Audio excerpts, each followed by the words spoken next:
Hi, I'm Owen Pressock, and this is my lab report for Lab 2, Charged Tapes Revisited. So, introduction. What is the purpose of this lab? So, in this lab, we investigate the electric forces between two charged pieces of tape.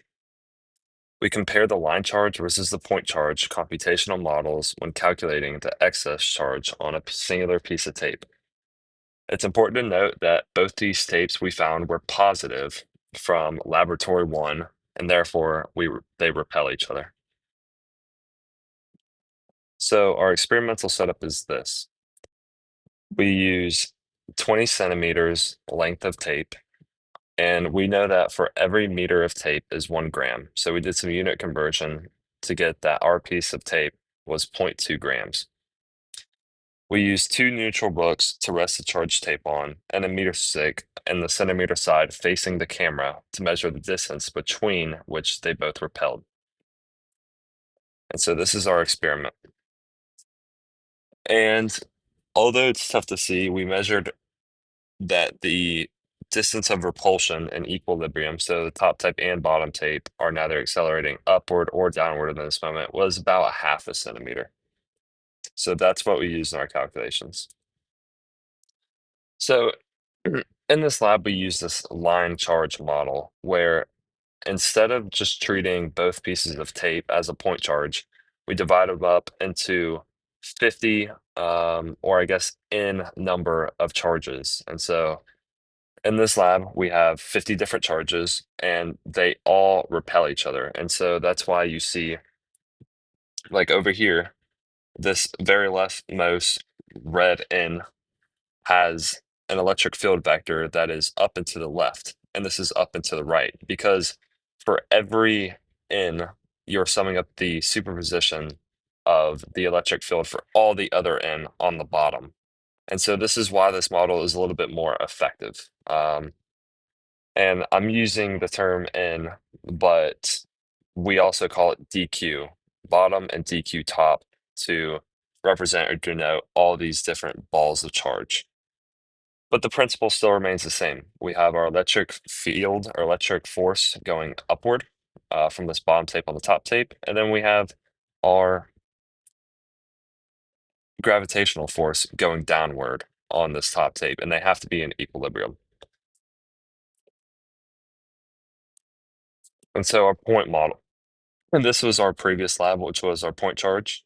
So previously we modeled both tapes as a point charge with all the mass of charge located at a single point. And the same principle follows. We use our electric field, our electric force going upwards, and our gravitational force going downwards is equal to each other. And we see that the charge is a little bit smaller here than here. And we'll talk about that later. The two big assumptions that we make are that we assume a uniform charge distribution on a tape. So essentially, lambda is a constant. And we ignore any surroundings that might conduct charge away from the tape, such as our hands or humidity, etc. So this is our comparison. Um, so for the line charge model, we got about basically 1.9 times 10 to the negative 8. And then for our point charge model, we got 2.33 times 10 to the negative 9. And so why is our line charge greater than our point charge? So our point charge um, model concentrates all the charge and predicts a little bit of a stronger interaction between the two, which underestimates Q. But this line model accounts for many different pairs of electric force going upward. And a lot of these pairs, unless it's directly above the DQ, then that distance is a little bit greater than H. And so we need this larger Q to compensate for that. And this is a little bit more of a realistic model because it matches the actual distribution of charge on the pieces of tape. And so here's my code. It's kind of a lot, but it basically just uses GlowScript VPython and models two charged tapes by defining their masses and their charge and the electric field function from lab one so that I can calculate the force and equilibrium position when they repel each other. And I first used the equilibrium position when the electric repulsion between the tapes balanced the weight of the suspended tape to solve for the net charge using Coulomb's law. And since that simple point charge model only approximates the actual line distribution of the charge, I scaled my original value of Q from lab one by adjusting it until the line simulation matched the observed separation between the tapes, which gave me my new effective Q, which is here, 1.9 times 10 to the negative 8. And this is my final code output. As you see, the electric force and gravitational force are equal. The experiment shows that only a very small amount of charge is needed to levitate a piece of tape. The point charge model underestimated this charge because it ignored the weaker interactions from most of the tape's length, while the line charge model gave a larger, more realistic value, making it the better representation